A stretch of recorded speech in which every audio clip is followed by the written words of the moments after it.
guys, Mark here again and welcome back to my channel. If you're new to my channel, you love cars, DIYs, and anything car related, please consider subscribing and check out my playlist. Good morning guys. And today, pag-uusapan natin yung about sa transmission ng sasakyan. Meron kasing tatlong klase na available sa market ngayon. Manual, automatic, and semi-automatic. Ngayon, so, bibigyan ko lang kayo ng idea kasi ang dami nagtatanong sa akin, ang dami nagme-message na gawan ko nga ng video para mas maintindihan nga yung differences nung tatlo. So, hindi na tayong masyadong magiging technical. Kumbaga, in layman's terms na lang para maintindihan ng lahat.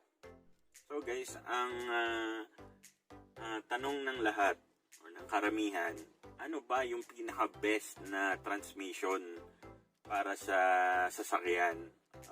Basically, when buying a car or halimbawa, may gusto kayong bilhin, mapa-brand new man or second hand, unang-una yung titingnan or madalas tinitingnan, especially ng mga new car owners, is of course, bukod sa looks, sa makina, features, syempre yung transmission.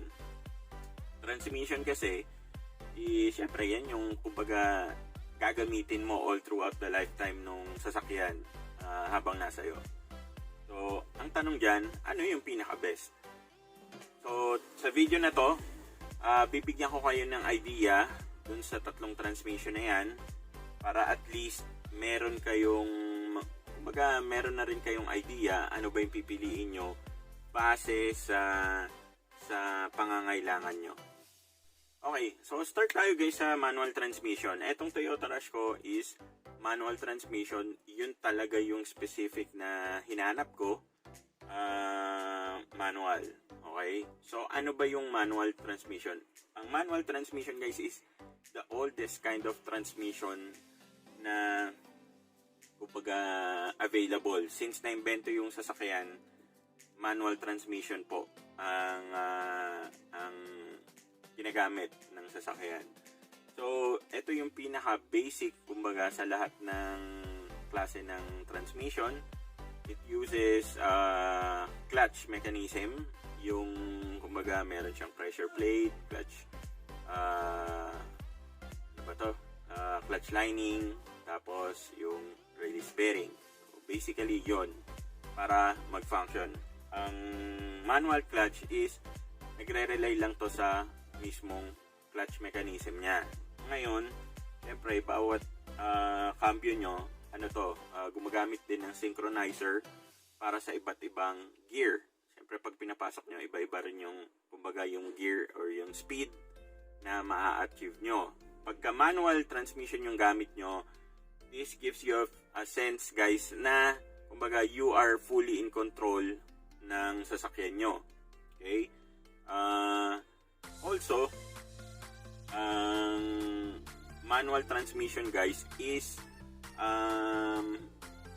kumbaga mas maganda kasi nakokontrol nyo yung RPM at ginagamit to most of the time sa mga utility vehicles, yung mga truck. 80% guys ng heavy equipment trucks, manual transmission po ang gamit. Okay? Also, ang isa pang maganda sa manual transmission is napakadali pong i-maintain. Cost of repairs, of course, hindi siya kasing mahal pagka sa automatic transmission. Ang downside lang kasi nito is pagka halimbawa newbie driver ka tapos hindi ka talaga na sanay sa stick shift, so clutch driver kung tawagin, is hindi po tatagal yung buhay ng clutch system nyo.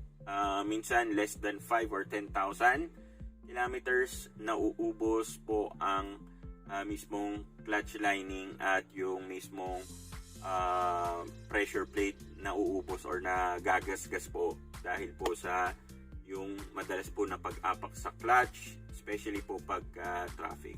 So yun po yung downside niya.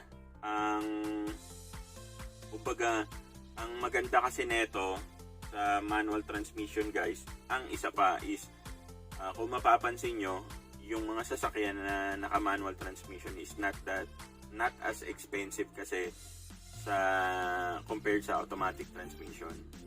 Pero guys, ang manual transmission medyo masakit to sa paa, lalo kung medyo may edad-edad na, lalo sa stop and go traffic. So yun lang yung kumbaga downside. Dito naman sa lugar namin, hindi naman po matraffic, and 90% po kasi ng dinadaanan ko is paakyat. Dito po kasi kami sa baba po ng sungay sa bandang Talisay po. So, ang ruta ko po is madalas umaakyat po ako ng Tagaytay. Alright, so yun yung sa manual transmission. Ngayon, pag-usapan naman natin ang automatic transmission, yung fully automatic transmission. Ang fully automatic transmission, unang-una, yung pagbili po ng sasakyan nyo, mahal po yan pag automatic transmission. So, either mahal ng 100,000 or kumbaga 100, 200, 300,000. Depende sa manufacturer, depende sa model, at syempre, depende sa features ng sasakyan nyo. Definitely, mas mahal yan compared sa manual transmission. So, dun muna tayo sa mga perks, advantage, okay? So, ang automatic transmission is napakadaling i-operate. Gas and brake lang po siya. Tapos, kumbaga, yung computer na po, ang nagtatrabaho para sa inyo. Ilalagay nyo lang siya sa drive, sa low, or kung sa anuman gear, sa low gear, sa drive, sa park, reverse, kung ano pa. Once na nilagay nyo yan, yung mga solenoid po dun sa transmission nyo, yun na po yung magtatrabaho para po, kasi, para kumbaga mag-shift ng gears para sa inyo. Ang automatic transmission kasi, kumbaga, ang itsura kasi niyan is parang blower ng aircon na may maliliit na gears sa loob. So, para siyang orbital kung tawagin. Nag-orbit yung mga gears sa loob. Noon, and gumagamit kasi to ng torque converter. Pero wag na natin pag-usapan yun kasi technical na masyado. So, ang advantage nito is napaka-sarap i-drive sa long drive, sa stop and go traffic. Sobrang sarap kasi apak ka lang ng apak, di ba? Pero ang downside naman sa automatic guys is medyo high maintenance siya. And since hindi nyo nga nakokontrol yung RPM niya, kumbaga medyo mas matakaw po sa gas ang automatic transmission compared sa manual. Okay? So, yan kasi is case-to-case basis. Definitely, kung parehas yung driver ng manual and yung automatic, mas malakas po kumonsumo yung automatic transmission. Kasi hindi mo nakokontrol yung RPM niya, lalo yung sa mga hill climb, yung mga paakyat. Doon po talaga na-highlight yung kumbaga yung manual. Okay? Pero sa stop and go, kumbaga apak lang kayo, preno, apak, preno. Comfort, kumbaga yung binabayaran nyo dun sa automatic transmission. Pero guys, yung sa consumption naman kasi, syempre dahil sa mga technical advancements, yung gap between dun sa consumption nung gasolina ng manual tsaka sa automatic, medyo lumiliit na. Okay? So hindi na ganun kalaki yung gap between the consumption ng automatic na tsaka ng ng manual. Okay? Now, syempre guys, pag automatic, expect nyo na yan, yung maintenance is medyo may kamahalan kasi specialist kumbaga lang yung mga nakakagawa or yung gumagawa niyan. Hindi po siya basta-basta. Kaya nga po meron niyang indicator sa dashboard nyo pagka may problema. So, kailangan pong i-scan yan para malaman kung ano po yung problema. Kung sa gears ba, sa solenoid, sa mga pressure valve, and medyo maselan po ang automatic transmission pagdating po sa mga yung ginagamit na oil. Ang sa manual kasi, basta gear oil, pasok sa specification. That's it. Ang automatic, meron yan mga specific grade, specific na klase. Pagka hindi po kasi akma yung ginamit mong transmission fluid, mangyayari po dyan is either mag-overheat or mag-error yung ano nyo, yung transmission nyo. Doon na po kayo mag-start na magka-problema. Okay? Especially pagka nagka-problema kayo sa torque converter. Kailangan po kasi binibiyak po yun. Basta maselan po. Pero, syempre, diba, kung meron naman kayong budget pang maintain ng automatic transmission and you are willing to pay the price for the comfort, why not, diba? Ako kasi, ang preference ko sa kaya manual is, yun nga, paakit kasi most of the time dito sa amin, siyempre habol ko rin yung efficiency and also yung maintenance, diba? So, yung sinasabi ko naman na yung third na klase ng transmission is yung semi-automatic. Basically, that's the best of both worlds. Yun lang yun, guys. So, may option ka na mag-automatic, meron ka rin mag-option na mag-manual. I do believe may ganyang option yung mga Pajero, Land Cruiser, yung mga pickup na iba, meron pong ganyan na option. Kasi ang pickup, ang kagandahan kasi sa pickup is built for talaga utility siya. Diba? So, since yung pickup naman kasi sa atin dito is ginagamit na rin naman siya talaga pang, kumbaga pang city-city drive. So, I think yun yung ginawa ng manufacturer para hindi naman magdusa rin yung mga pickup owners. So, sana yung Rush, diba? Ganun na rin yung ginawa. Pero, anyways, okay naman yung mga variants ng Rush.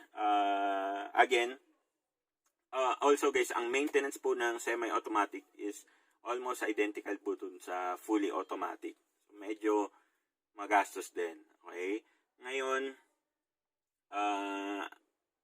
kumbaga, at the end of the day, ang question kasi dyan is, saan kayo nakatira?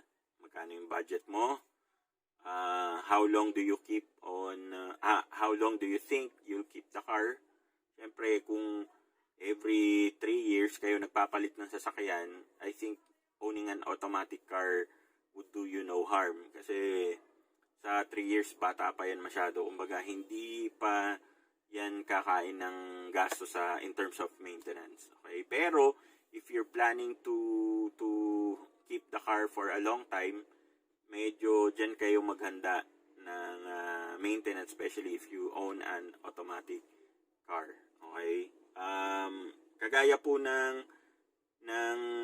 basta may isang manufacturer, ayokong banggitin, madalas po problema nila is yung transmission, especially sa mga automatic na variants nila. Okay? So, I think na-cover na natin lahat, guys. Yun nga, yung question kasi doon, what's the best transmission among the three? Ang question dyan, or rather, at least ngayon, may idea na kayo sa differences, anong advantage nung tatlo.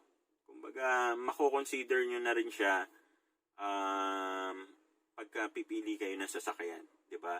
Kasi pag bumili kayo ng sasakyan, hindi naman doon natatapos yung gastos 'di ba? Kumbaga para kayong nag-anak diyan habang buhay or habang nasa inyo yung sasakyan, gagastos at gagastosan niyo 'yan, sa gasolina man or sa maintenance, even yung paglinis ng sasakyan, meron po yang gastos. So, yung tanong na yan, ibabalik ko na lang sa inyo. Kumbaga, ano kasi yan case-to-case basis. Diba? Kung madalas yung lugar nyo, matraffic, tapos may budget naman kayo, go for automatic. Diba? Pero kung nandito kayo sa lugar, yung mga probinsya, medyo matibay-tibay pa naman yung mga tuhod nyo, manual, 'di ba? manual transmission is the way to go. Ang laki ng natitipid. At maintenance-wise, pagka long run or sa long term, mas makakatipid kayo sa manual transmission. Tapos sa semi-automatic, yun nga, best of both worlds. Pero medyo magastos kasi may half automatic pa rin kasi yun eh. Diba? So that's it. So sana guys may natutunan kayo dito sa video natin. If you do, please give this video naman a thumbs up. Kung hindi pa kayo nakasubscribe, hit nyo na yung subscribe button. And please feel free to share any of our videos para mas marami po tayong matulungan, ma-educate na car owners, especially yung mga first time na car owners, ma-educate. Maganda po kasi na mas marami tayong natutulungan na kumbaga may matutunan din at least sa basics ng car ownership, car maintenance, para at least hindi naman natin sinasabi na magka-trouble, pero just in case lang naman na magka-aberya kayo during your travel or trips, 'di ba? At least meron kayong basic knowledge. Hindi kayo basta-basta maluloko. Kasi hindi natin masabi, baka matapat kayo sa ibang gumagawa na i-take advantage yung kumbaga lack of knowledge in terms dun sa sasakyan, mapapagastos kayo. Okay? So yung purpose ko naman dito guys sa mga video is to educate everyone, para rin kumbaga meron tayong panlaban. Ika nga. Okay? So yun lang guys, Mark nga pala ulit. And also guys, meron na available na po yung merch natin sa YouTube. Yung Eat Sleep DIY natin na shirt, available na po sa Shopee store. And also guys, kung kailangan nyo po ng parts, ilalagay ko rin po yung link ng Shopee store natin sa description section below. Thank you so much sa pagsama sa akin today. I hope to see you guys sa susunod nating video. Kung meron po kayong request guys, please lagay nyo lang po sa comment section below. Isusubukan po natin gawan ng video.